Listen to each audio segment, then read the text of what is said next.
Cubelets are awesome magnetic modular robotic blocks, and they're a fantastic way for students to learn about robotics. This video is basically a tutorial showing you what each Cubelet does with ideas on how to use them. So this is my basic set that I'd probably use for grades 1 to 4 or for 6 to 8-year-olds. And it has a lid on the case. It looks like this. Tells the kids what each individual Cubelet does. For older kids, I'd take this off and then I'd add some different Cubelets to the set. Take these ones out and basically give them a set that looks like that. So today I'm going to go through what all these cubes do. When you first sit down, you always pick up this one first. This is called the battery Cubelet, and it's got a little switch on it, and you can see the green light comes on, and that can stay on the whole time. Or you can control your robot by turning that switch on and off. So you can make your robot turn on and off by using that switch. But for this purpose, I'll probably leave it on most of the time. So when we're building a robot, you have to have a battery, but you also have to have a black one. The black ones are called sensors, and they kind of control the robot. So without a black one, the robot's not going to do anything. You've got to have a battery, but you've got to have a black one. This black one sees light. It's a light sensor. So when light goes in there, the robot does something. Light goes in there, it makes the robot work. And when light doesn't go in there, the robot will stop. But at the moment, you've only got 2 cubes, and you need 3 cubes to make a robot. This one's a flashlight. So all the silver ones here, they actually do something. And this one will go on. When it sees light, it's going to make light. And if it doesn't see light, it goes off. So you control your robot with the black one, but the silver ones are the ones that actually do something. They're called output because they do something. There's another silver one here called a spinner.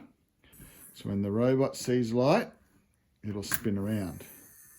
And you can even make the whole robot spin around by putting it on the bottom. The robot will spin around. You could even make the light spin around on top, like this. Or even like this. Now, that's a pretty dodgy lighthouse. Do you know why it's a pretty dodgy lighthouse? Because it only comes on in the day. At night time when it's dark, it goes off. The black ones control the robot. Dark blue one gives it power.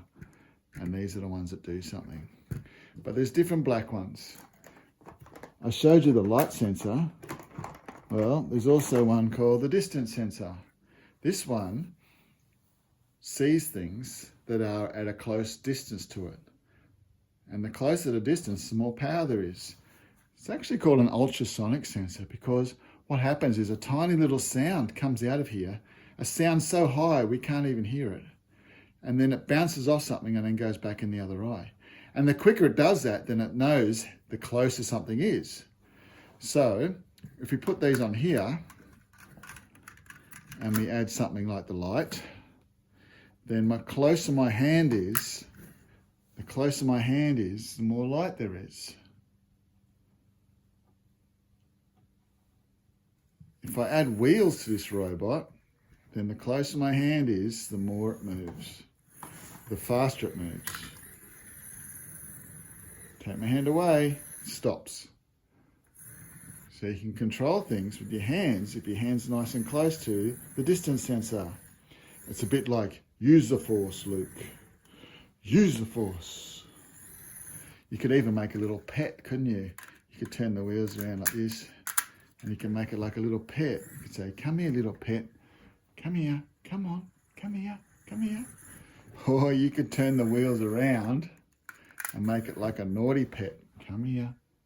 Come here, hey, come here, come here, come here.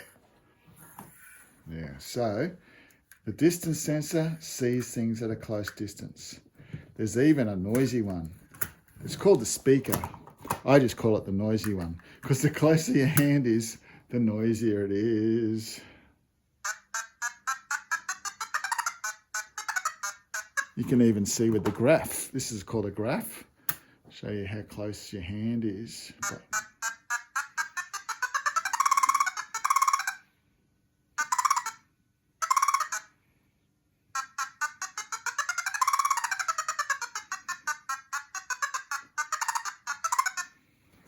So when you build a robot, you have to have a black one, you have to have a battery, and you have to have at least one silver one to make a robot. But there's a third type of black one. I like to call the dial. The Cubelets people call it a knob, but I call it a dial. And you can turn this one up and down to control how much power there is. So if you join it on here, you can see how much power there is by turning it up and turning it down, which is pretty awesome. So the trick to this one is you don't turn it too hard. Once it gets to the end, you can't keep turning it. I've had some kids that try to keep turning it and they turn it so hard it breaks. So just be gentle. If you can't turn it any further, then don't keep turning it, okay? And as long as you use one of these black ones, your robot should do something. This one can control the graph, and this one can control the graph, and this one can control the graph, okay? But you have to have a black one or your robot doesn't work. Sometimes people make some awesome robots like this and they'll say to me, "Robot man, my robot's not working." And I'll say, "Well, where's your black one, dude? You've got to have a black one to control it."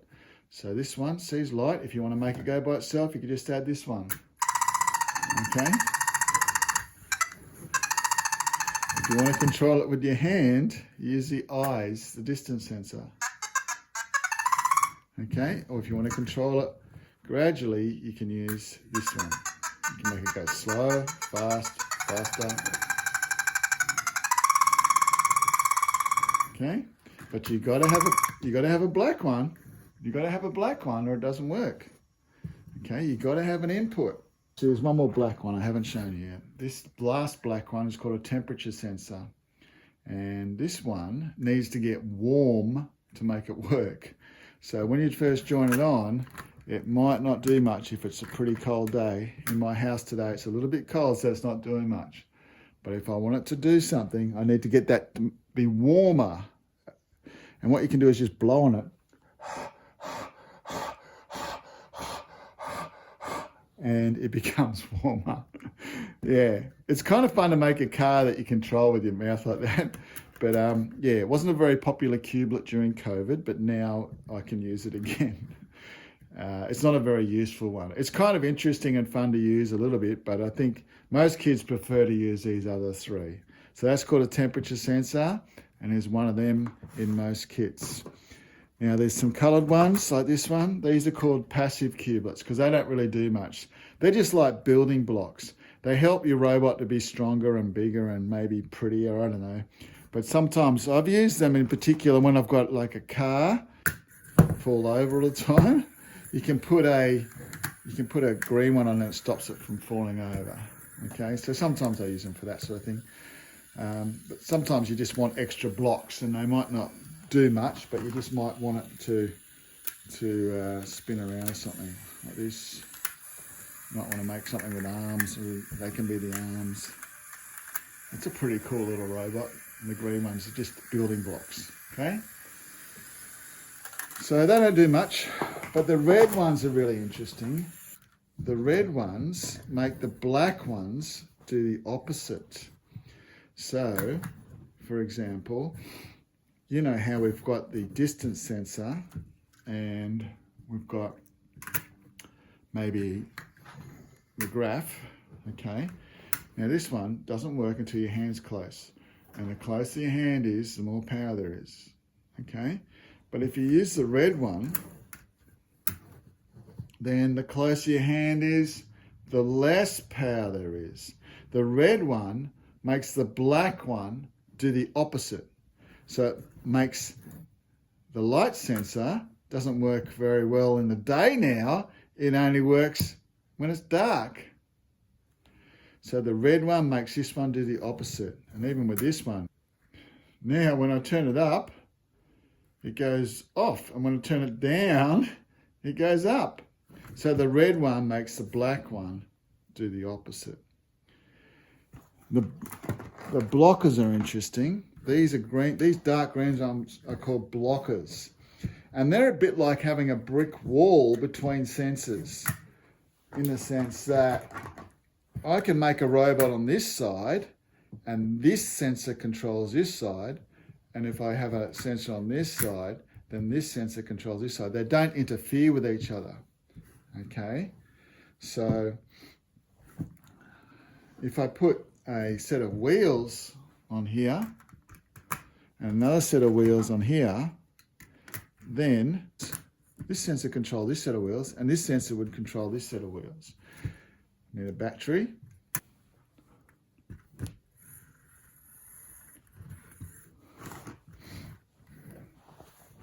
So I've got one sensor controlling one set of wheels and the other sensor controlling the other set of wheels.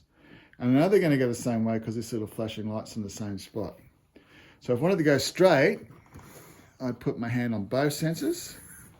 But if I wanted to turn, I could put my hand on this sensor or this sensor and it will turn.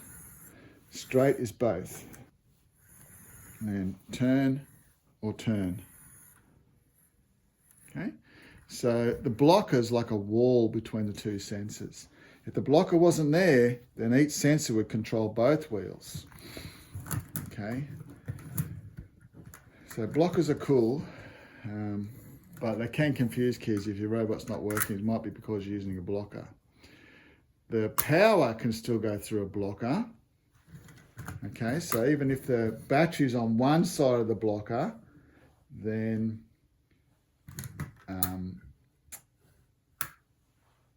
it doesn't matter because the power can go through the blocker. It's just the input doesn't go through. Okay, so this one just controls this and this one just controls this. Okay, if I have a green one there, I think the sensors control, one sensor controls both again. See, one sensor is controlling both. Different amounts though. But if I have the blocker, once this sensor controls this side and this sensor controls this side. And the last one I need to show you is called the threshold. And the threshold, I like to call the decider. Some people confuse it a bit. It looks similar to the knob or dial, but it doesn't actually make things turn up and turn down like this. It basically decides when the black one's going to work. Let me explain. For this one, the closer my hand is, the more power there is. Okay? And it gets more and more and more and more power the closer I get. But if I use the threshold, this kind of decides when this one's going to work. So if I put it on here, then nothing happens until I get to a certain spot and then it comes on. So this one decides when the black one's going to work. If I do it right up here, then it works pretty quickly. Okay? But if I do it around here, then it doesn't work for a long time until I get really close. So it decides when the black one's going to work. And that's why I call it the decider. Okay, same with the dial.